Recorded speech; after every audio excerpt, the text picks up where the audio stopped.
ದಿನದಿಂದ ದಿನಕ್ಕೆ ಹೆಚ್ಚುತ್ತಾ ಇದೆ ಸೈಬರ್ ಕಳ್ಳರ ಹಾವಳಿ.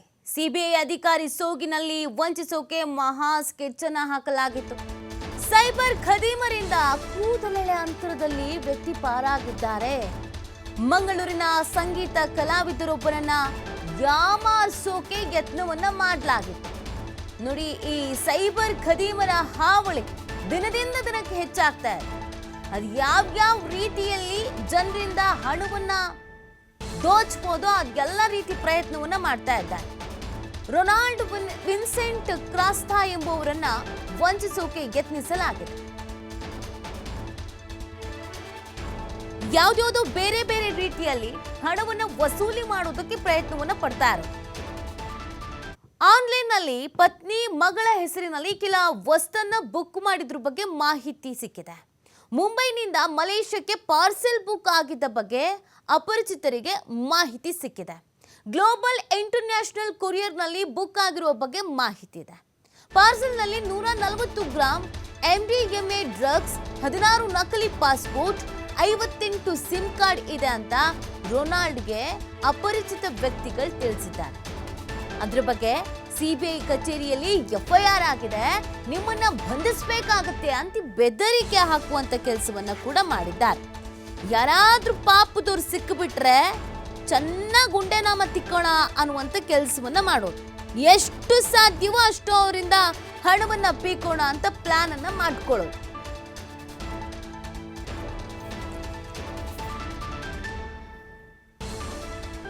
ನೋಡಿ, ಇತ್ತೀಚೆಗೆ ಈ ಸೈಬರ್ ಕಳ್ಳತನ ಅನ್ನೋದು ಹೆಚ್ಚಾಗ್ತಾ ಇದೆ. ಇವ್ರು ಯಾವ ರೀತಿಯಾಗಿ ಟಾರ್ಗೆಟ್ ಮಾಡ್ತಾರೆ ಅಂತ ಅಂದ್ರೆ, ಒಬ್ಬ ವ್ಯಕ್ತಿ ಯಾವ ರೀತಿಯಾಗಿ ಆನ್ಲೈನ್ ನಲ್ಲಿ ವ್ಯವಹಾರವನ್ನ ಮಾಡ್ತಾ ಇದ್ದಾರೆ, ಯಾವ ರೀತಿಯಾಗಿ ನಾವು ಅವರನ್ನ ಬಳಸ್ಕೊಳ್ಬಹುದು, ಇದನ್ನ ನೀಟಾಗಿ ಪ್ಲಾನ್ ಮಾಡ್ಕೊಳ್ತಾರೆ. ನಿಮಗೆ ಪಾರ್ಸೆಲ್ ಇದೆ ಅಥವಾ ನಾವು ಯಾವುದೋ ಒಂದು ಆಫರ್ ಕೊಡ್ತಾ ಇದ್ದೀವಿ, ನಿಮಗೆ ಅಂತ ಕ್ರೆಡಿಟ್ ಆಗಿದೆ, ಪಾಸ್ವರ್ಡ್ ಹೇಳಿ, OTP ಹೇಳಿ, ಈ ಥರದನ್ನ ಹೇಳಿ, ಮತ್ತು ಕೆಲವೊಂದಷ್ಟು ಪ್ರಕರಣಗಳಲ್ಲಿ CBI ಹೆಸರನ್ನ, CID ಅಧಿಕಾರಿಗಳ ಹೆಸರನ್ನ, DC ಹೆಸರನ್ನ, ಪೊಲೀಸರ ಹೆಸರನ್ನ ಬಳಸಿ ಹಣವನ್ನು ವಸೂಲಿ ಮಾಡಲಾಗ್ತಾ ಇದೆ. ದಿನದಿಂದ ದಿನಕ್ಕೆ ಈ ಹಾವಳಿ ಅನ್ನೋದು ಹೆಚ್ಚಾಗ್ತಾ ಇದೆ. ಪೊಲೀಸರು ಈ ಬಗ್ಗೆ ಮಾಹಿತಿಯನ್ನ ನೀಡ್ತಾ ಇದ್ದಾರೆ, ಬಹಳ ಎಚ್ಚರಿಕೆಯಿಂದ ಇರಿ ಅಂತ. ಆದ್ರೂ ಯಾಮಾರಿಸೋಕೆ ಒಂದು ಗುಂಪು ತಯಾರಾಗಿ ನಿಂತ್ಕೊಬಿಟ್ಟಿದೆ. ನೋಡಿ, ಬಂಧನದಿಂದ ತಪ್ಪಿಸಬೇಕಾದ್ರೆ ನಮ್ಮ ಇನ್ಸ್ಪೆಕ್ಟರ್ ಜೊತೆ ಮಾತನಾಡಿ ಅಂತ ತಾಕೀತು ಮಾಡಿದ್ದಾರೆ. ಸುನಿಲ್ ಕುಮಾರ್ ಎಂಬ ವ್ಯಕ್ತಿ ಸಿಬಿಐ ಅಧಿಕಾರಿ ಅಂತ ವಿಡಿಯೋ ಕಾಲ್ ಬೇರೆ ಮಾಡ್ತಾನೆ. ಅಗತ್ಯ ಮಾಹಿತಿ ನೀಡುವಂತೆ ಧಮಕಿಯನ್ನ ಹಾಕಿದ್ದಾನೆ ಈ ನಕಲಿ ಸಿಬಿಐ ಅಧಿಕಾರಿ. ಖುದ್ದಾಗಿ ದೆಹಲಿಯ ಕಚೇರಿಗೆ ಬರೋಕೆ ರೊನಾಲ್ಡ್ಗೆ ನಕಲಿ ಅಧಿಕಾರಿ ಸೂಚನೆ ಬೇರೆ ಕೊಡ್ತಾನೆ. ವಾಕಿ ಟಾಕಿಯಲ್ಲಿ ಮಾತನಾಡುವ ರೀತಿಯಂತೆಯೇ ಶಬ್ದವನ್ನ ಸೃಷ್ಟಿಸಿದ್ರು ಈ ನಕಲಿ ಅಧಿಕಾರಿಗಳು. ಸತತ 4 ತಾಸು ನಿರಂತರ ಮಾತುಕತೆ ನಡೆಸಿದ ನಕಲಿ ಸಿಬಿಐ ಅಧಿಕಾರಿಗಳು. ದೆಹಲಿ ಕೋರ್ಟ್ ನೋಟಿಸ್ ಅಂತ ನಕಲಿ ದಾಖಲೆಯನ್ನ ಸೃಷ್ಟಿಸಿದ್ರು ವಂಚಕರು. ಸರಿಯಾಗಿ ಸ್ಪಂದಿಸದೇ ಇದ್ರೆ 5 ನಿಮಿಷದಲ್ಲಿ ಬಂಧನ ಆಗುತ್ತೆ ಅಂತ ಬೇರೆ ಎಚ್ಚರಿಕೆ ಕೊಟ್ಟಿದ್ರು. ನಿಮ್ಮ ಬ್ಯಾಂಕ್ ಖಾತೆಗೆ 3,000 ಕೋಟಿ ಜಮೆ ಆಗಿದೆ ಅಂತ ಸುಳ್ಳು ಬೇರೆ ಹೇಳಿದ್ದಾರೆ. ಆ ಖಾತೆಯಿಂದ ಬೇರೆ ಬೇರೆ ವ್ಯಕ್ತಿಗಳಿಗೆ ಹಣ ವರ್ಗಾವಣೆ ಆಗ್ತಿದೆ ಅಂತ ವಂಚಿಸಿದ್ದಾರೆ. ಈ ಮೂಲಕ ಬ್ಯಾಂಕ್ ಖಾತೆ, ATM ಬಗ್ಗೆ ಮಾಹಿತಿಯನ್ನ ಕೇಳಿದ್ದಾರೆ ನಕಲಿ ಅಧಿಕಾರಿಗಳು. ಕೂಡಲೇ ಕಾಲ್ ಕಟ್ ಮಾಡಿ ತನ್ನ ಗೆಳೆಯನಿಗೆ ಘಟನೆಯ ಬಗ್ಗೆ ಮಾಹಿತಿಯನ್ನ ನೀಡಿದ್ದಾರೆ ರೊನಾಲ್ಡ್. ಕೂಡಲೇ ವಂಚನೆ ಯತ್ನದ ಬಗ್ಗೆ ಮಂಗಳೂರು ಪೊಲೀಸರಿಗೆ ದೂರನ್ನ ನೀಡಿದ್ದಾರೆ ರೊನಾಲ್ಡ್. ನೋಡಿ, ನಿಮ್ಮನ್ನ ಗಾಬರಿ ಪಡಿಸುವಂತ ಕೆಲಸವನ್ನ ಮಾಡೋದು. ನಿಮ್ಮ ಅಕೌಂಟಿಂದ ಹಂಗಾಗ್ತಿದೆ, ಹಿಂಗಾಗ್ತಿದೆ, ಅಲ್ಲಿ ಹೋಗಿದೆ, ಇಲ್ಲಿ ಹೋಗಿದೆ, ಅಷ್ಟು ಅಮೌಂಟ್ ಇದೆ, ಇಷ್ಟು ಅಮೌಂಟ್ ಇದೆ, ನಿಮ್ಮ ಹೆಸರಲ್ಲಿ ಡ್ರಗ್ಸ್ ಇದೆ, ಇನ್ನೊಂದಿದೆ, ಮತ್ತೊಂದಿದೆ ಅಂತ. ಪಾಪ ಯಾರಾದರೂ ವಿಚಲಿತರಾಗೋರು ಇದ್ರೆ, ಆತಂಕಕ್ಕೆ ಒಳಗಾಗೋರಿಗಿದ್ರೆ ಎಲ್ಲ ಡೀಟೇಲ್ ಹೇಳಿಬಿಡ್ತಾರೆ. ನಮ್ಮ ಅಕೌಂಟ್ ಸಂಖ್ಯೆ ಇಷ್ಟು, ಅದರ IFSC ಕೋಡ್ ಇದು, ಅದರ ಪಾಸ್ವರ್ಡ್ ಇದು ಅಂತ. ಅದನ್ನು ಬಳಕೆ ಮಾಡಿಕೊಂಡು ನಿಮ್ಮ ಅಕೌಂಟಲ್ಲಿ ಎಷ್ಟು ದುಡ್ಡಿದೆಯೋ ಅದನ್ನು ಅಷ್ಟನ್ನು ಎಗರಿಸ್ತಾರೆ. ನೀವು ನೋಡ್ತಾ ಇದ್ದೀರಾ, ಪಾಪ ಮೋಸ ಹೋಗಬೇಕಾಗಿದ್ದಂಥ ವ್ಯಕ್ತಿ ತಕ್ಷಣಕ್ಕೆ ಎಚ್ಚೆತ್ಕೊಂಡಿದ್ದಾರೆ ಅವರು.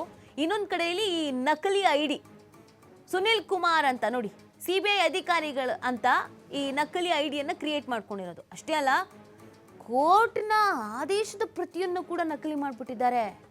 ಕೋರ್ಟು, ಕಾನೂನು, ಪೊಲೀಸರು ಅಂತಂದರೆ ಭಯ ಪಡ್ತಿದ್ದಂಥ ಒಂದು ಸಮಯ ಇತ್ತು. ಈಗ ನೋಡಿ, ಅದೇ ಹೆಸರಲ್ಲಿ ಮೋಸ ಮಾಡೋದಕ್ಕೆ ಮುಂದಾಗ್ತಿದ್ದಾರೆ. ಅಂದರೆ ನಾವು ಅದು ಎಷ್ಟು ಬಾರಿ ಯೋಚನೆ ಮಾಡಿ ವ್ಯವಹಾರವನ್ನು ಮಾಡಬೇಕಾಗತ್ತೆ, ಅದೆಷ್ಟು ಬಾರಿ ಯೋಚನೆ ಮಾಡಿ ಫೋನನ್ನು ಬಳಕೆ ಮಾಡಬೇಕಾಗತ್ತೆ ಅಂತ. ಈ ಆನ್ಲೈನ್ ಟ್ರ್ಯಾಪ್ ಅನ್ನೋದಿದೆಯಲ್ಲ, ಅದು ಇತ್ತೀಚೆಗೆ ಹೆಚ್ಚಾಗ್ತಾ ಇದೆ. ಆನ್ಲೈನಲ್ಲಿ ಲೋನ್ ಕೊಡ್ತೀವಿ ಅಂತ ಮೋಸ ಮಾಡೋದು, ಆ ಲೋನಿಗೆ ಇನ್ನೊಂದಷ್ಟು ಬಡ್ಡಿ ಅಂತ ಇಸ್ಕೊಳ್ಳೋದು, ನಿಮ್ಮ ಫೋಟೋ ಹಾಗೆ ಬಳಕೆ ಮಾಡ್ತೀವಿ ಹೀಗೆ ಬಳಕೆ ಮಾಡ್ತೀವಿ ಅಂತ ಯಾಮಾರಿಸೋದು, ಜೊತೆಗೆ ಈ ಸೈಬರ್ ಕಳ್ಳತನ, ನಾವು ಆ ಅಧಿಕಾರಿ ಈ ಅಧಿಕಾರಿ, ಆ ಪಾರ್ಸೆಲ್ ಬರುತ್ತೆ ಈ ಪಾರ್ಸೆಲ್ ಬರುತ್ತೆ ಇಷ್ಟು ದುಡ್ಡು ಬರುತ್ತೆ ಅಂತ ಯಾಮಾರಿಸೋದು. ನೀವು ಮೊಬೈಲ್ನಲ್ಲಿ ಯಾವುದೇ ವ್ಯವಹಾರ ಮಾಡಬೇಕಾದ್ರೂ ಬಹಳಷ್ಟು ಎಚ್ಚರಿಕೆಯಿಂದ ಇರಿ. OTP ಕೊಡೋದಾಗಿರ್ಬೋದು, ಅಥವಾ ನೀವು ಯಾವುದೋ ಒಂದು ಸಾಫ್ಟ್ವೇರ್ ಡೌನ್ಲೋಡ್ ಮಾಡಿದ ತಕ್ಷಣ ಎಲ್ಲದಕ್ಕೂ ಓಕೆ ಓಕೆ ಅಗ್ರಿ ಅಂತ ಕೊಡ್ತಾ ಹೋಗೋದಾಗಿರ್ಬೋದು, ಬಹಳ ಎಚ್ಚರಿಕೆಯಿಂದ ಇರಬೇಕು. ಈ ಕಾರಣಕ್ಕಾಗಿಯೇ ಪೊಲೀಸರು ನೀವು ಮೊಬೈಲ್ ಬಳಸೋದಕ್ಕಿಂತ ಮುಂಚೆ 1000 ಬಾರಿ ಯೋಚನೆ ಮಾಡಿ ಅಂತ ಹೇಳೋದು.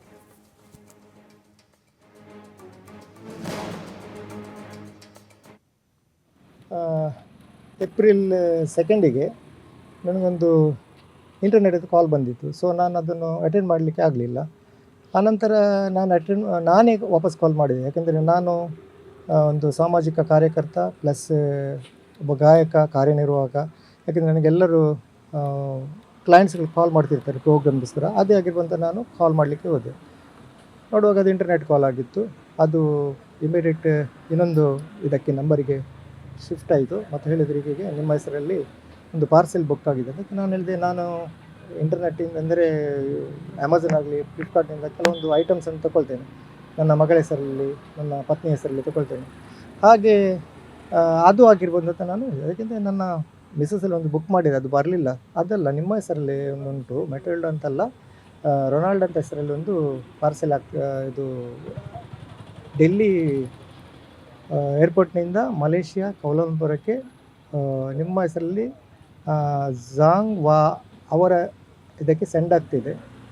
4469 ರುಪೀಸಲ್ಲಿ ನೀವು ಸ್ಪೆಂಡ್ ಮಾಡಿದ್ದೀರಿ ಅದಕ್ಕೆ. ಅನಂತರದಲ್ಲಿ 140 ಗ್ರಾಮ್ MDMA ಮತ್ತು 58 fake passport plus 18 ATM card ಎಲ್ಲ ರವಾನೆ ಆಗ್ತಿದೆ. ಸೊ ಈಗ CBI ಅವರು ನಿಮ್ಮನ್ನು ನಿಮ್ಮ ಇದರಲ್ಲೆಲ್ಲ ಇವಾಗ ಮತ್ತಷ್ಟು ಮಾಹಿತಿಯನ್ನು ನೀಡ್ತಾರೆ ನಮ್ಮ ಪ್ರತಿನಿಧಿ ಆದಿತ್ಯ. ಈ ಪ್ರಕರಣಕ್ಕೆ ಸಂಬಂಧಪಟ್ಟಂತೆ ಪೊಲೀಸರು ಏನಾದರೂ ಮಾಹಿತಿ ಕಲೆ ಹಾಕಿದ್ದಾರೆ? ಯಾಕಂದರೆ ಭಾಳಷ್ಟು ಬಾರಿ ಈ ಥರದ ಪ್ರಕರಣದಲ್ಲಿ ಯಾವುದೇ ರೀತಿಯಾದಂಥ ಸುಳಿವು ಸಿಗೋದಿಲ್ಲ. ಬಟ್ ಇಲ್ಲಿ ಕೋರ್ಟ್ ಆದೇಶದ ಪ್ರತಿ ನಕಲಾಗಿದೆ, ದೆಹಲಿ ಪೊಲೀಸರು ಅಂತಲೂ ಕೂಡ ನಕಲಿ ಮಾಡಲಾಗಿದೆ. ಸೊ ಈ ವಿಚಾರದಲ್ಲಿ ತನಿಖೆ ಯಾವ ರೀತಿಯಾಗಿ ನಡೀತಾ ಇದೆ?